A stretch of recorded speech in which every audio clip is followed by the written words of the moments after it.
Welcome into the roundtable. I am Brad Wakai. That is my co-host Tyson Gentry. We got our college football podcast today. A lot to discuss, a lot to analyze, and we have picks that we've already put in that we're going to share with you, and some other games that we have circled. Tyson, we are getting ready for college football week 5. I'm repping Penn State, number 11. You're repping the Montana Grizzlies, Yes, who I I am. think have gotten some love in the FCS level. Hey, man, 4 first place votes in the coaches poll. It should be 24, but we won't. NDSU can have that. We'll see him sometime. We'll see I you love soon. it. Yoel I Romero, we love see it. you soon, boy. Hey, man, if you got ESPN Plus, check it out on Saturday. They'll be flying around the ball. Best defense, FCS, high school, FBS, NFL, Canadian League, arena, doesn't matter.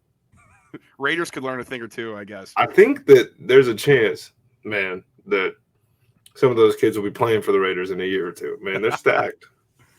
All right, big show today for you all out there. Like I said, we're going to get into our money-making time later, but what we're going to do to start the show off is go through where we were right and the wrong so far through week 5 in college football and the main Power 5 conferences that we broke down preseason-wise. So going to start with the ACC conference here, where we were right and wrong on different aspects of the conference here. Now, Clemson survived a scare last week against Wake Forest. They're 4-0. I guess we can start there where we were right. I think Clemson looks dominant on defense. They had, kind of a little chink in the armor against Wake Forest where they looked gettable. But other than that, I think DJ's played very well since that opening game against Georgia Tech.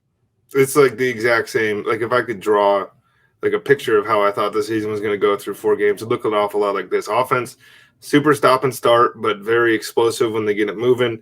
Obviously, the defense. What's his name? Miles Murphy, right? Is that the defensive end out there? Or maybe he's at Tech. And Brisset, too. I got too many names in my head right Yeah. now, but yeah, they got studs all over the field. Yeah, man, Clemson looks like Clemson, which is funny that we're talking about them almost dropping one to Wake Forest, but it's the same thing as every time they almost drop one. It takes a superhuman performance from somebody on the other side of the field, and then Clemson just finds a way to win. Minus 165 to win the ACC still. I like that price if you want to buy in there. A team that's kind of interesting here that we were wrong on. I mean, Florida State now up to plus 950 after starting 4-0. I think, honestly, you're right on them, though, saying that they're going to play in the bowl game. I did not like them. I didn't take anything, but they've surprised me a bit with how competent they've looked coming into this year. Yeah, and I think that one of the things on Florida State is everybody had that bad taste in their mouth from the way they've looked over the last couple of seasons. It's a new team, right? And we were talking before the show. I think whatever outfit put out the odds, they had like the lowest odds in all of college football to have the record that they have, but they still have 4 wins.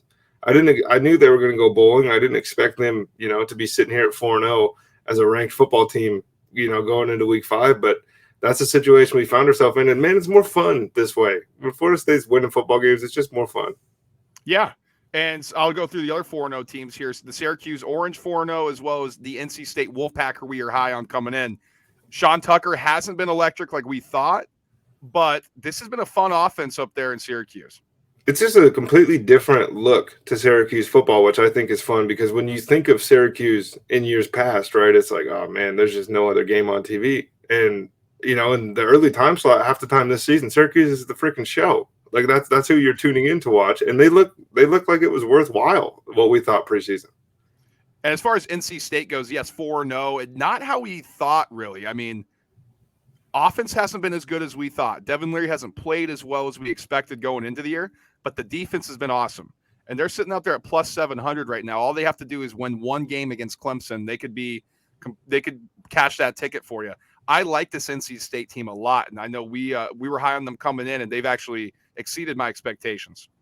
And that's the fun part about college football, right? And we're going to go through this with all the teams we were wrong about too. But when you make all these projections about 18, 19, 20-year-old kids, you end up wrong a lot. And we thought it was going to be an offense that was kind of ripping things up, and it's kind of a bunch of dogs everywhere else. Or I guess a wolf pack, if you will, that is contributing to these wins. I think the offense probably gets it rolling at some point. It's been interesting with them to this point in the season, but if you're sitting there at 4-0 and you haven't played your standard, you're in a good spot. Couple others that we were right on here too. The Georgia Tech Yellow Jackets being awful. They just fired their head coach, Jeff Collins. They're sitting at 1-3, and I think they're in major trouble. I don't know if they win 3 games this year. It's been bad on that front. Virginia Tech also in Virginia. 2-2. We expect them to be cellar dwellers in the ACC, and they're kind of proving that point as we get into ACC play. Other ones that you kind of want to toot your horn about through 4 weeks so far in this ACC conference, Tyson? Well, I would be fired up right now if Wake Forest beat Clemson. I You would. Because that was one thing that I kind of had on the docket preseason, and they almost came in. But to be honest, man, I don't really want to toot our horns. I want to talk about who we were wrong about, man. Miami sucks. Yeah, they do. Louisville sucks. Like, what is going on, man? Yeah. Well, Tyler Van Dyke, if you didn't hear, got benched in the loss to Middle Tennessee State. Oh, geez, I almost choked just like they've done this season. It's been bad.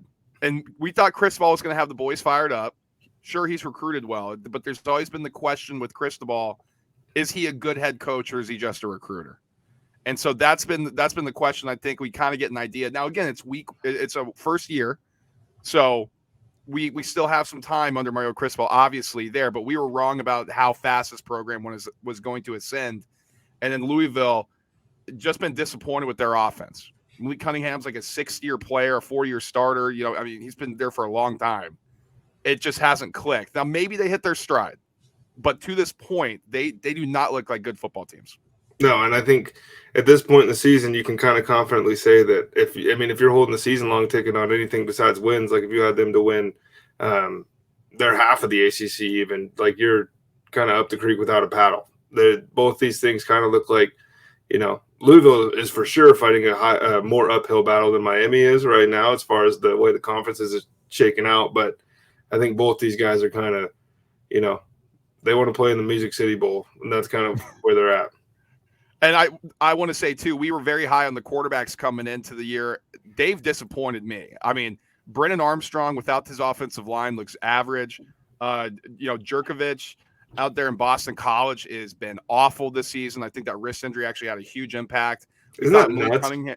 It is. I expected him. We were talking about pro-ready guy. There's no zip, 2 years ago. Like, you love to make fun of my boy Bailey's Happy for having a pop gun arm.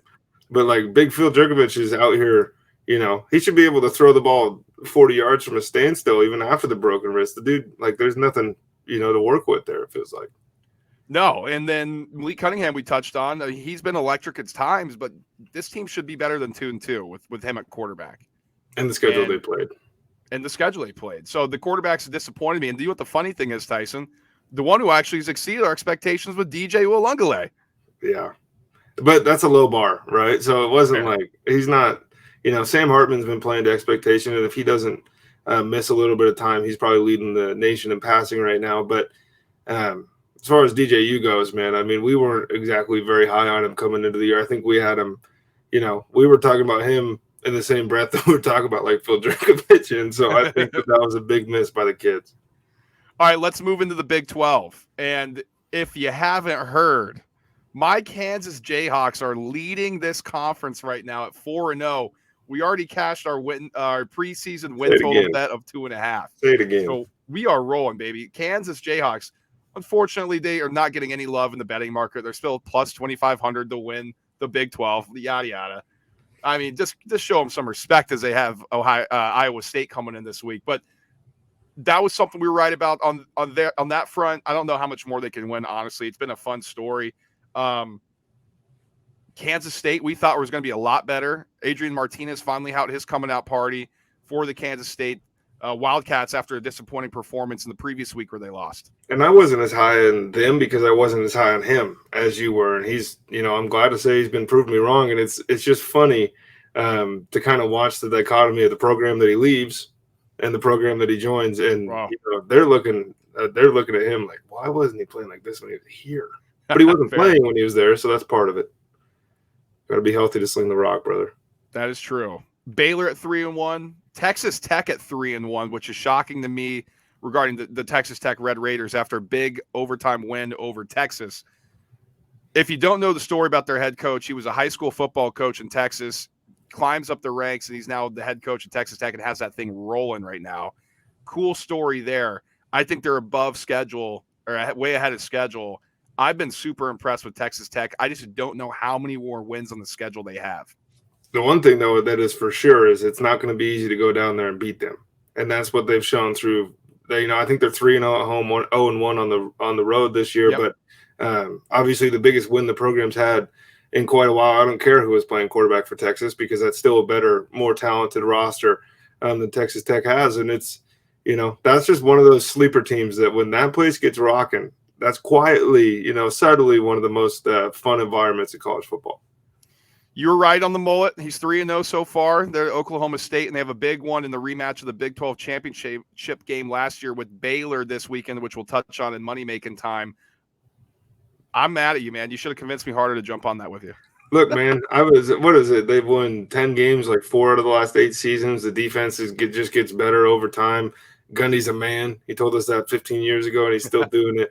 Like, this team, man, they're building into a legitimate college football program that, like, it's not weird to see them with a 9 by the side, of their name going into games anymore, where the last handful of years they've won 10 games. It's like, really, Oklahoma State's all the way? And now it's like, you expect them to be chilling in the top 15.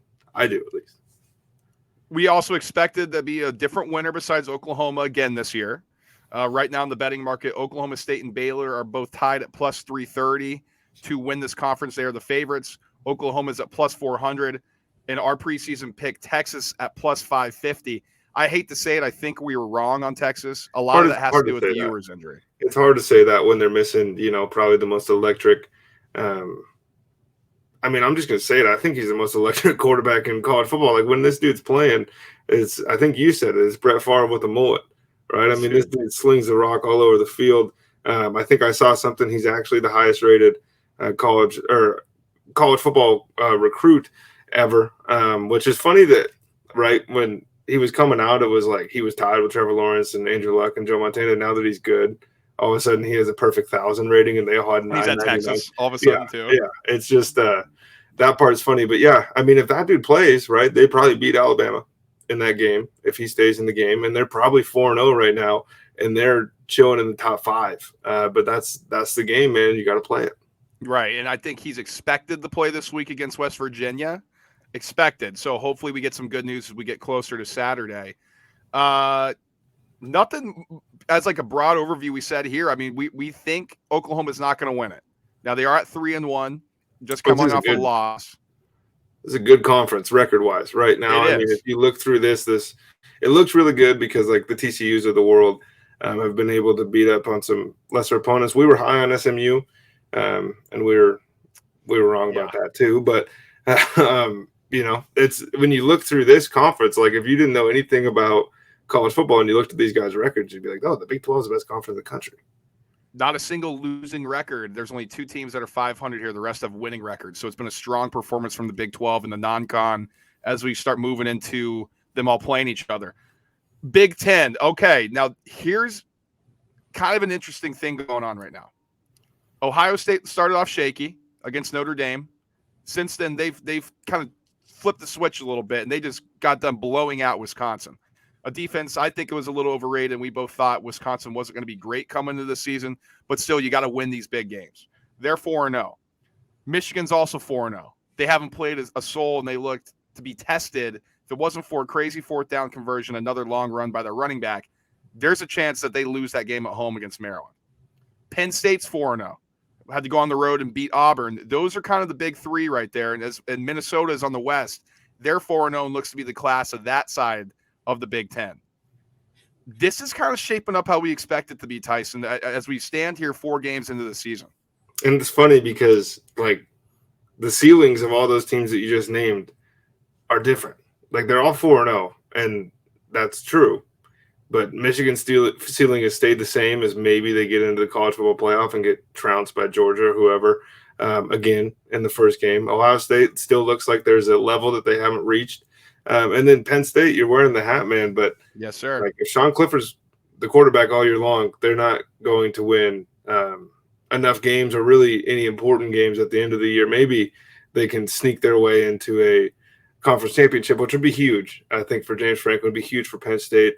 But Drew Lohr has been, it's a fun little story until it's not. Until all of a sudden, I think we're going to get to a point in the season where fans are going to be like, God damn, we're doing this shit again.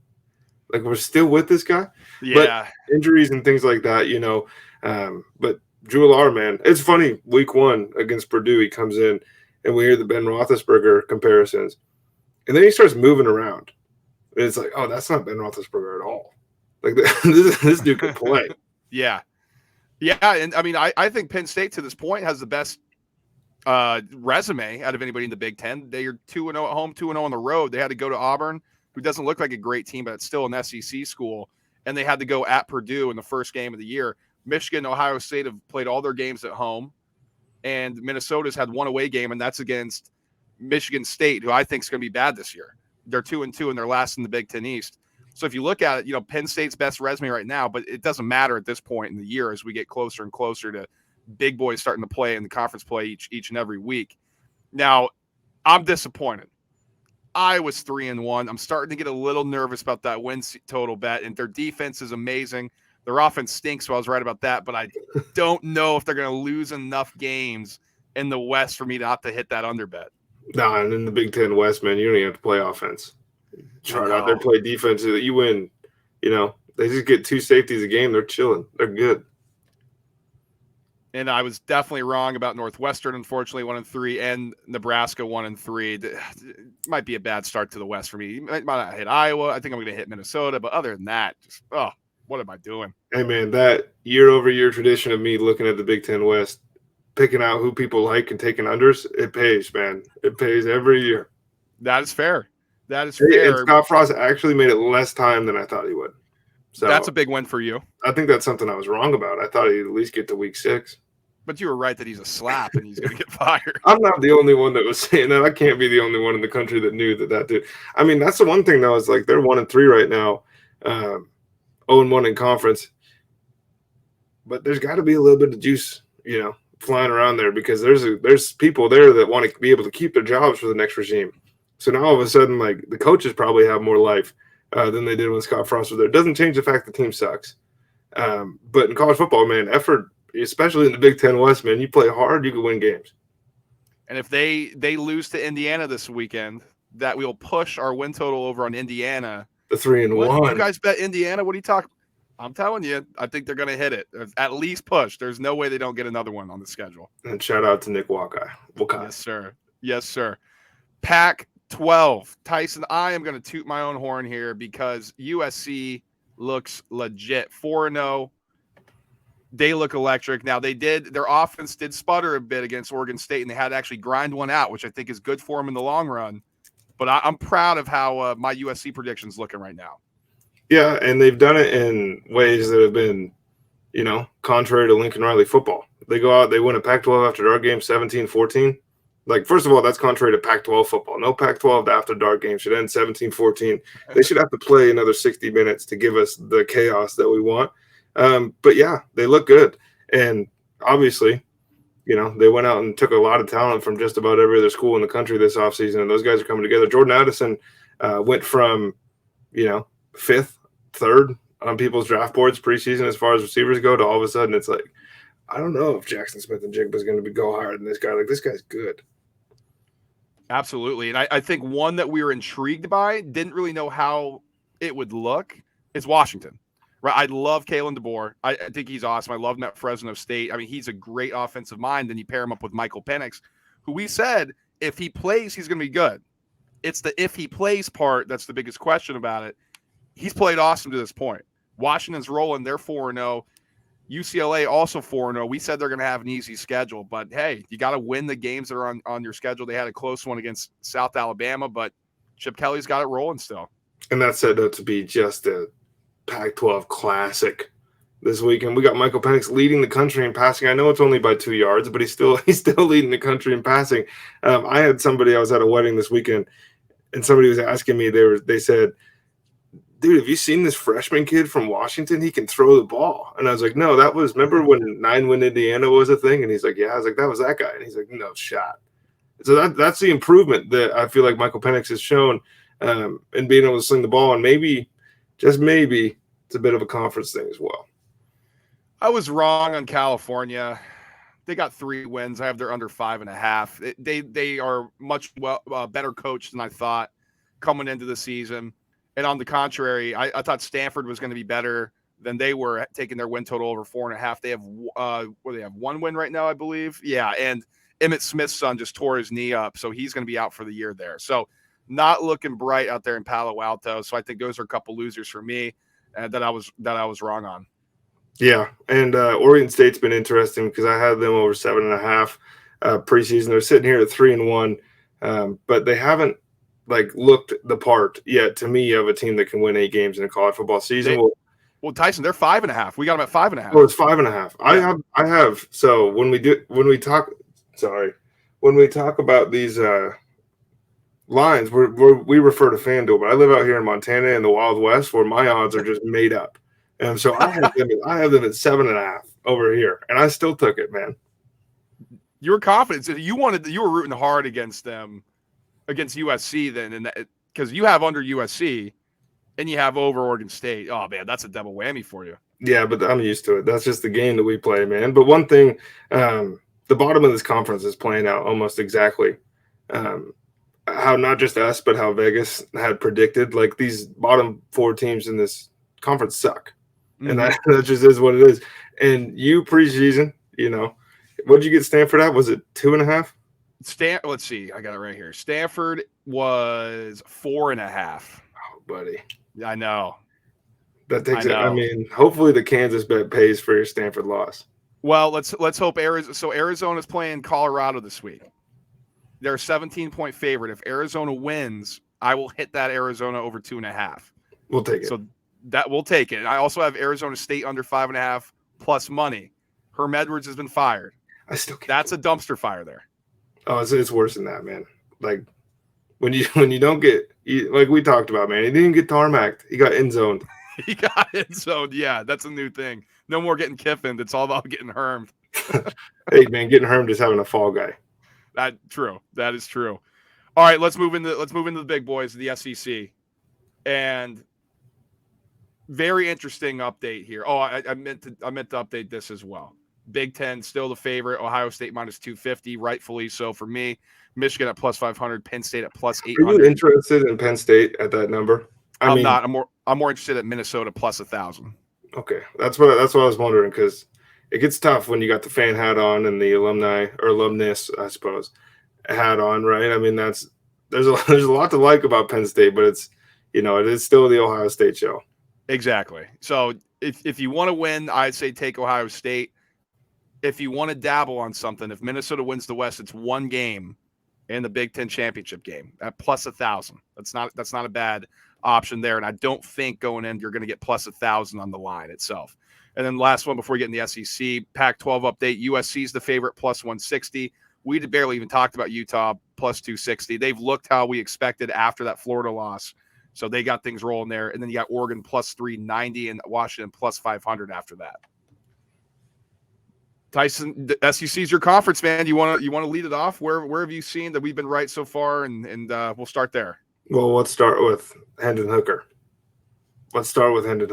Sure. Because that was the one preseason where that felt disrespectful to the Tennessee Volunteers.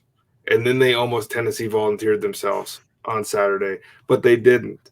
And they got the win. And Hendon Hooker, for the most part, has looked the part. And again, I'm still out here saying that if this team wins 9 games and there's 2 weeks left in the season and Hendon Hooker is putting up these video game numbers, he's going to New York, and there's still a chance he's holding the trophy.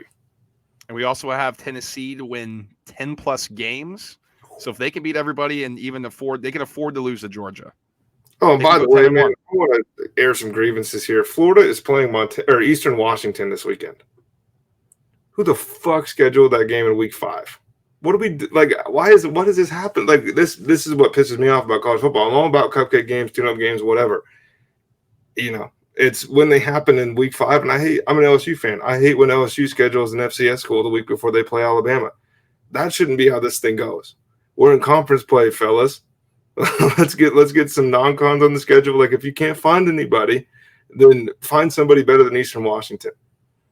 South Carolina's playing South Carolina State this weekend as well on Friday. So there we go. Or maybe it's Thursday. I don't even know. So a couple tune-up games there. Auburn's 3-1, LSU's 3-1 after that loss against Florida State. I mean, theoretically, they should probably be 4-0. I mean, that I mean, maybe not. I mean, that game was crazy in the first place. It's college football. Like when they scored the touchdown, I was just like, he's gonna miss. He's gonna miss this extra point. We got a double whammy this weekend with Auburn and LSU. We're both on Auburn under 6, LSU over 6.5. This would be big for the kids, Tyson. Can your guys come through? I believe so. I think they're a better team than Auburn. That's one that I do want to say I think we were wrong on. Auburn to me looks better than I expected. Missouri to me looks a little better than I expected to this point in the season. But as far as LSU goes, like, again, we talked about it. This is a Brian Kelly coach football team. This is a Brian Kelly coach 5-star recruit everywhere football team, and they might not be his guys, but he can coach. And we're 4 wins away from that 7.5 number. And the schedule is going to get a little bit more rigid, but A&M's looked a little shaky at times. Arkansas barely, squeaking by. A couple of these can't kick, just for you folks at home. But like the rest of the SEC, like Ole Miss hasn't played an SEC team yet, so them being 4-0, I think, is a bit of a mirage at this point, because I think once we do get into conference play, they're going to get sunned just like they always do, because that's kind of the way that Ole Miss football works. But I think those two were ones that I want to talk about that we were wrong about, because Auburn, to me, and your boys at Vandy are 3-2. I know they got it rolling, man. They got it rolling there. Good for them. But I don't want to say this because they may choke in the conference season. I can't believe Texas A&M sitting here at 3-1 right now. They should have lost on that field goal that I've never seen anything like that against Arkansas. It hit literally the top of the fucking goalpost and bounced out. Like, what? I've never seen anything like that in my entire life. That's a loss. That Miami just can't do anything on offense. They should have won that game. I mean, Texas A&M, they should be 1-3. They're 3-1. I can't believe I have to burn up that ticket. I mean, I still have some room. 5 games that they have to win, and it is Texas A&M. So it'd be a good start for me if Mike Leach and the boys can fire up those Bulldogs and pull off a victory this weekend. Look, death taxes and A&M winning 8 games, man. We ain't got nothing to worry about. Let's hope not. Do you want to apologize to Lane Kiffin, by the way, 4-0, or No. not yet? Okay. No, I don't. I don't want to apologize to anybody in this conference, because if you pull it up, LSU's 3-1, but Google puts them at the top of the conference because they're 1-0 in conference, just like everybody else in the West. But we don't have to talk about that. So to me, they're leading the conference. I don't care what Gary Danielson says, CBS, none of it. We're playing the conference schedule now, baby. Gary Danielson's the best. You got to come around on that, I think. Look, man, I spent many Saturday afternoons, early mornings, and nights as a child listening to him talk about Greg McElroy and A.J. McCarron and John David, like all these just horrible quarterbacks. And then, LSU gets Joe Burrow, and it's just, let's talk about Tua the whole year. Get out of my face, Gary. Oh, that's great. You can't tell. Tyson doesn't hold grudges for you people out there that can't tell. Look, I love Gary when he had Vern, right? And I love Nestler, but I feel like that dynamic to me, like when it was the two of them, that's what I grew up on, is Vern just yelling, right? Or Vern thinking that there was a flag thrown in the Tennessee end zone because he can't see that it's fucking giant blocks of orange paint. Like, that's what I grew up on. Yeah, Vern kind of reeled him in a bit too. It was fun, man. But one team I did want to touch on in the SEC, were we right or wrong on Kentucky? We didn't bet them. I think the way we talked about them, I mean, like, we're right on where they're sitting in the season, right, but we're wrong about how they're here. Yeah, their offense hasn't looked as good as I expected, and I think maybe you too. Defense has been good at Stoops, but yeah, I agree. I think we were a little wrong on just how they've gotten to this point. I'd agree with that. Also, I'm wrong on South Carolina. I think they stink. I mean, 2-2 to this point. Oh boy, we had footage on Spencer Rattler. We had tape, and you still want it. You still like the boy. And I know, and I you hate Spencer Rattler. That's what I don't understand. Before the season, when he was the #1 preseason pick and he was the Heisman favorite and all this stuff, you were the one that was like, dude, he's not even making it to the year. And then he transferred to South Carolina, and you're like, I don't know, man. Like, he could turn it around. I know, and I hated Scott Frost. Thought he was awful, and of course, dude, I bet on him when he gets his ass canned. Oh, you can't make it up. It's just college football. You get a little excited, and the next thing you know, you're throwing it in the trash can when you're making some of these picks. All right, let's turn the page, Tyson. Let's go college football week 5. We're going to get right in the money making time as we get through this thing. We got some picks in. We're ready to go. I mean, last week, we didn't do as much homework coming into it, so we kind of we'll circle this and this and that, but we did release a lot in our chalkboard. So go follow us there if you don't know what it is. It's like a Discord. We're having some fun in there. We got a nice little fun parlay that we're doing, cooking up. People are sharing picks, so we're ready to roll. I got a bet early on here that's going to start the week off right, I think. I got BYU minus 24 at home against Utah State. Now, I'm a little disappointed in BYU because they didn't pound Wyoming. So it disappoints me a little bit, but Utah State's awful. I expect BYU to bounce back big at home, and I like this number. I think it's going to climb a little bit above it. So if you can buy it back down to 24, I'd still take it at 24.5, but I'd love BYU this Thursday laying the points. And this is a team I feel like you've been on a lot to start the college football season. I don't have their against the spread record pulled up ahead of me, but anytime that Brad's on somebody on Thursday, I'm playing. Let's go. Anything you like? I guess there's a couple Friday ones. I know you didn't necessarily like anything Friday as we get into Saturday. I know you're kind of pick and choose your spots early in the season.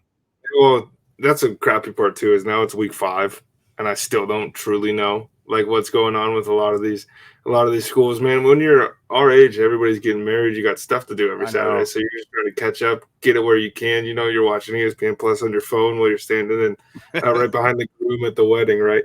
But the first one I'm going to play, and I don't want to jump you here, but Saturday, 11 a.m. Eastern, 9 a.m. my time. Oregon, no problem covering the spread against Stanford. I think that one is at 17 right now. Stanford is 0-2 against both FBS opponents and against the spread this season. Oregon has actually rebounded pretty well, highlighted by a 41-20 beating of BYU in week 3. They bounced back pretty well from that Georgia L. And look, man, 9 a.m. college football games are weird, but when you're in Autzen Stadium, that place is rocking. And Stanford sucks. Like those are your boys, but Stanford sucks. So I got Oregon easy. Is it that early? I think so. Let me look. Oh no, it's 11 at night. 11 at night. Oh, I'm tripping, dude. No, you're good. I was like, wait a minute. I was like, oh, I'm waking up early. I know what I'm doing. That's an after dark game then. Okay, then never mind. Stanford plus that. No, I'm kidding. I'm gonna play one on Friday. I forgot that this was Friday actually. UTSA minus 4.5. They are going to Middle Tennessee State, who just beat Miami. What are you talking about? Just beat Miami. They're really good. I love this spot for UTSA. They're a more experienced team. This is the biggest win maybe in Middle Tennessee State's football program history, beating Miami. Plus, they're probably going to be a little banged up after that game just naturally, although it doesn't seem like Miami's that physical. But I love Frank Harris, the quarterback for UTSA. He's a senior. He's been here before. We're talking about UTSA who won the conference last year. Bringing back a lot of guys. Year and a half. They've been paying well over the last year and a half, man. I love it. I'm laying the minus 4.5 on the road with the UTSA Roadrunners. Beat, baby. Let's go. I'm taking Washington minus 2.5 at UCLA. A battle of the everybody expected them to be here Pac-12 teams. I'm sitting here undefeated. But like you mentioned, we had kind of highlighted, I mean, that's why you were on the UCLA over, was because we thought through the first 5 weeks of the season they'd have a pretty easy run through it. I think Washington's for real. I don't know about the defense, but I don't know how much that is going to matter against the UCLA team that still hasn't played anybody.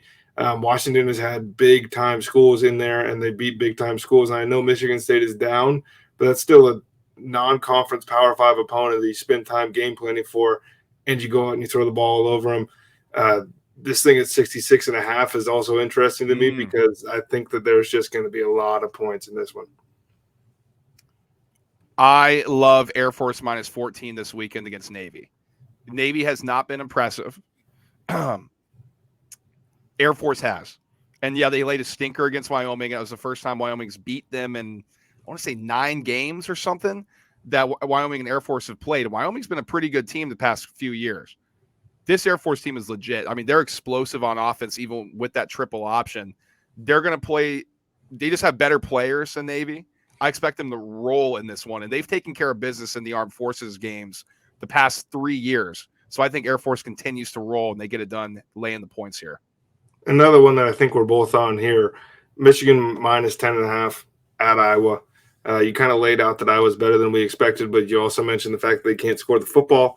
Look, Michigan did struggle, but that was the first competition Michigan's had against a team that, obviously really, really wanted to get that win. That would have been program not changing, but boosting for Maryland to beat Michigan, and they didn't let them do it. And I don't think they let Iowa get anywhere close.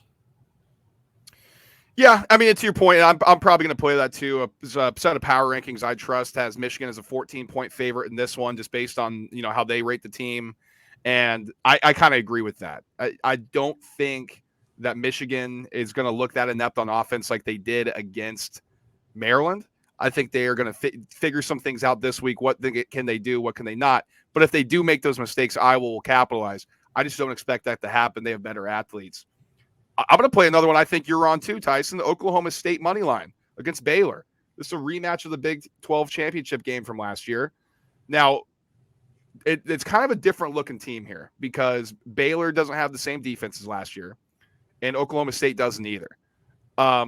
Oklahoma State's offense has been awesome, and they're going to want some revenge for what happened last year, losing by a yard. They are plus 102 on the money line. You would think I learned my lesson last year from last week, taking Arkansas instead of the +2 and taking them on the money line. But I think with 1.5, I'm just going to roll with Oklahoma State to win this football game. I like them to go in to Baylor and win this game. This is a battle of two of my favorite head coaches in college football. It's going to be fun, man, because like you said, it is a different matchup than a year ago. But I think that means that we're going to get treated to a similar game because I think these guys are going to be flying around the field, hitting – which is something we don't always get in the Big 12, and those are the most fun games to watch for me. But at the end of the day, I think Oklahoma State just got a little bit too much firepower. One more that I kind of wanted to get your thoughts on, man. It's not often you get the number 7 team in the country as a 6.5-point dog to an unranked team, but that's exactly the case with Kentucky and Ole Miss. To me, this screams like I want to play that money line because of just the juice. I think that Kentucky's a better team. I don't know if I'm going to touch it officially, but this is one that's always interesting to see on the books. Yeah, definitely. I know we talked about that before the show. Kind of my thoughts on it, and I said a lot of it has to do with just the amount of points that Ole Miss has been able to score, and their defense looks a little better than last year. I am surprised that line's that big. I thought it'd be closer to maybe 3.5, 4, 5 if they even want to go that route with home field advantage. But yeah, I mean, I'm surprised it's ballooned out that far. I got a couple others that I actually have in the account, Tyson. I don't know how many more you have. I think 3 more after this one. I'm playing UTEP minus 2.5. This is just a principal play. Charlotte sucks. I mean, they're really bad. This is gonna be a weather game too. I think UTEP. I mean, you're to win by a field goal. Charlotte is just so bad. I think they're gonna be looking to move on from their head coach. So I think they actually might have already fired him. I'm not sure. It's one of the two there. So there's some turmoil in that program. I'm taking UTEP minus 2.5 at 6:00 on Saturday. I got Oklahoma with a bounce back game. I think Dylan Gabriel throws for 300 yards. I think they cover a 6.5-point spread at TCU, who I think's record is a bit of fool's gold. I think Oklahoma needs this. I really do. I think Venables needs this. And I think Oklahoma just has the athletes. I think Marvin Mims probably goes off, has a good day. And like I said, I think Gabriel tops 300 yards and Oklahoma rolls. Georgia minus 28. I can't believe we're getting this number against Missouri. This is crazy. Did we not just watch what the fuck this happened last week against Missouri and Auburn? Those teams didn't want to play. No. They didn't want to win. They scored like 3 points in the second half. And with the overtime, they still scored 3 points because the kid fumbled at the line, trying to cross the goal line. It was crazy. Georgia's going to absolutely smoke this offense. This line is way too low. You can move it up to 35, and I'm still going to take it. I don't care. Georgia's going to roll in this game. Give me Georgia minus 28. And one that I think I'm going to play, but it also feels like the biggest sucker bet of the weekend is Maryland minus 7.5 at home against Michigan State. Maryland is a better team, but they're coming off an emotional loss.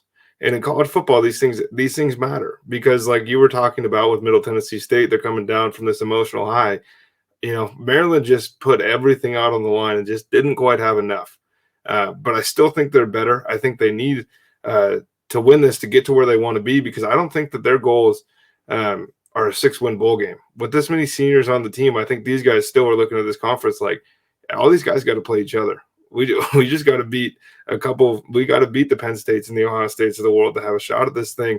And it starts with Michigan State, man. They have to run the table in the Big Ten to get to where they want to be. And I'm interested to see how that offense comes out, because they can throw the ball. And Michigan State's not great at stopping people from throwing the ball. No, they can't. I like that handicap there. Last one for me here that I already have in: West Virginia, Texas over 61.5. Big number, maybe a sucker number, but I think if fewer plays, they're going to shred up this West Virginia defense. And we saw what Texas Tech and Donovan Smith just did to Texas's defense. I don't like JT Daniels. He's better than Donovan Smith. And this offense is better than what Texas Tech has. This should be fireworks. You said it before pre-show. If Ewers plays, they might score 50. Texas might score 50 themselves. So I love this over. This is locked in my account. Do you have any others here, Tyson? I have some circles I can run through quickly if you don't have anything else. I'm going LSU -8.5. Okay. I'm playing it. Look, I've seen this movie. Every time that they go in against a mediocre Auburn team for the last 15 years, they kick the shit out of them, no matter who's coaching, no matter who's playing quarterback, who's running the football. And sometimes things don't change, brother. And I think that LSU is starting to find a bit of a rhythm on defense. BJ Ojulari is kind of showing that, he wants to be talked about in that first round discussion. He's playing his way. He's the difference maker, I think. And I think for LSU, one thing that's going to be real interesting, and it's kind of the first time since week 1 on a national stage, is I don't think people have been paying attention. They haven't played anybody in the last few weeks, but they've handled business, right? And Auburn's kind of been they're sitting there at 3-1. They've been up and down, man, and they haven't really, like we were saying, they haven't looked the part. But I think that they're going to end up hitting some big plays in this game. I think it's going to be really fun. But at the end of the day, I think LSU just has too much.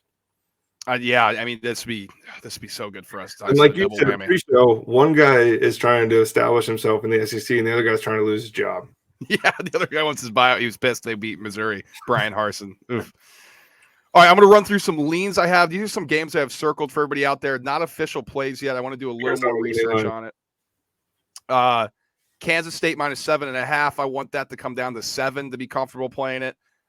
Coming off a big win, but they are coming home. So it's either are they feeling themselves or are they using this as momentum? I think it's going to be the latter for this veteran group here. I think they roll that into it. I'm going to wait for a 7 if it comes. If not, I will play 7.5. Wisconsin bounce back, given 7 points here at home. I like that. Here's one, and we talked about it. Louisville's given 15.5 on the road. I don't know. I'm a little concerned with that number, but they just blew out South Florida. So I'm going to have to think about that one. Eastern Michigan given 19.5 at home. Let me see. I forget who they're playing. They're playing UMass. UMass just got stomped by Temple. UMass can't move the ball. They scored 0 points. Eastern Michigan at least has some sort of offense. Wake Forest, Florida State over 65.5. We saw what Wake's defense did last week. Florida State has a pretty dynamic offense, and Wake's offense is awesome. Sam Hartman's amazing at quarterback. Also, Virginia Tech, UNC over 51.5. UNC can score. Their defense also can be scored on by anybody. Virginia Tech doesn't have the greatest offense, but when you're playing high school concepts, you can score. Clemson -6.5. I'm not sure about it. I'm still pondering it, but I think even after that, I think they can beat NC State. But that's a big one for everybody here. Can NC State get this win and really shift everything in the ACC? But I do think Clemson gets it done. And then USC -26.5.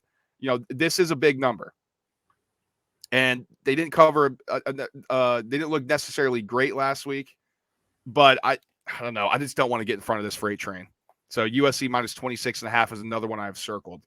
And that's a game that I feel like is going to be a statement. That's how I feel that USC should be approaching this game. We're going 5-0. We're playing one of the worst teams in the conference. It's in turmoil. We have to win this game by 40 points. This is what a Lincoln Riley Oklahoma team would have done to the bottom doors of the Big 12. And to be honest with you, I think that's what I'm expecting from the Lincoln Riley USC team as well. Just way too much on offense. Way, way, way too much on offense for, for them to be stopped from scoring pretty much at will on Arizona State. And it's another thing where I don't know if Arizona State scores on, half the schools in the FCS to cover 26 points at this point. Like this thing's a dumpster fire, my friend. Yeah, it is. Another big game that we didn't touch on. Alabama's going into Arkansas. Man, I just couldn't play this one. I don't know if you have a lean or anything on that, Tyson, but I couldn't touch it here at 3:30 on CBS. No, it's one of those things. It's 17 points Alabama's favored by. I know, and they're either going to win by 40 or they're going to win by field goal. Other than that, I mean, Texas A&M is going into Mississippi State. That's one of those classic 4 p.m. on SEC Network games. I think kind of big for gamblers, but not a huge marquee matchup. Then other than that, I mean, NC State Clemson, which we touched on, that's at 7:30. That's going to be your night game on ABC. We kind of touched on everything else. Yeah, we're getting ready for conference play. Some teams are. I think next week we're officially in it, right? I think that's the start, but then you get a break at like week 10 or whatever when everybody starts bringing in FCS schools from the Midwest to play before they get tune-ups to play each other. Right. Or, Florida's just getting theirs out of the way early because they're what a bunch of fucking clowns. We need that for our win total, Tyson. We have 7. We want all the wins we can get. Yeah, I mean, they're free at this point. I mean, the game I'm most excited for, Brad, before we get out of here, I want to watch Utah and Oregon State. Like that's one that I have circled. I'm not playing anything on that game because I think this thing could go one of two ways. 10.5 feels appropriate for the line, but like this is a money line play to me, not a spread play on Utah. Mm-hmm. Yeah, I like Utah too. And I was looking at that game. I didn't circle it necessarily. I just kept my eye on it. I think Utah rolls. I mean, Utah's a good team. If they hadn't lost to Florida, how would we be talking about this team? We talking about the potential playoff team. Like, this is a good football team. Yeah, and when they beat USC, we'll be back. That'd be good for us, man. We have some turmoil on this show. We need it. All right, well, that is going to do it for us. College football, man. It's been fun to get on the show, and if you guys are just joining us, we didn't do too much of this last year, so it's been great for us to. We love college football, so it's been great for us to talk about it more and more each throughout the season. NFL show we did yesterday. Go check that out. Recapping everything, kind of where we were right and wrong so far through the NFL 3-game stretch there. Show coming out Friday. Go listen to that one. We're going to be previewing the NFL upcoming week. We'll be giving out some picks who we like. Also, previewing some games and what we expect there. In the meantime, like, subscribe, and share. Follow us on our social medias at _the_roundtable_pod_ for Instagram and TikTok, as well as at TRT_pod for Twitter. Mention Chalkboard. Join it. Let's have some fun. The circles could become plays. We give out a lot of different stuff. Tyson's going to be doing UFC stuff very soon, this weekend, right? There's a handful of ones this weekend that are fun. Okay. And that's, to me, this is like in the MMA world, that's where you find the value is when it's a bunch of guys that the public gets bored, and they've never watched these dudes fight. So they're like, oh, he's got a Russian name. I'm going to bet on him. So you can find some value there. But hop on the chalkboard, man, because we're on fire with these prop bets. We're going to give out another free money bet on the Cincinnati Bengals offense with Miami rolling in there on Thursday. And then we'll be recapping that Thursday night, like you said. Friday comes out. We'll be giving some betting picks on the NFL for those Sunday games. And then we'll right back to it on Sunday night with another player prop bet in that chalkboard. We'll have another one on Monday, and we started with $12.50 each. Yep. We're able to roll these things up. Absolutely. So we're gonna have a nice pot, and I know you were talking to some of your buddies about it, and they're intrigued. So maybe we'll keep it rolling here, Tyson. We'll have something building. Yeah, I mean that's what we're trying to do. That's the goal, man. We want to get rich together. Exactly. All right. Thank you all for listening. Until next time. Peace.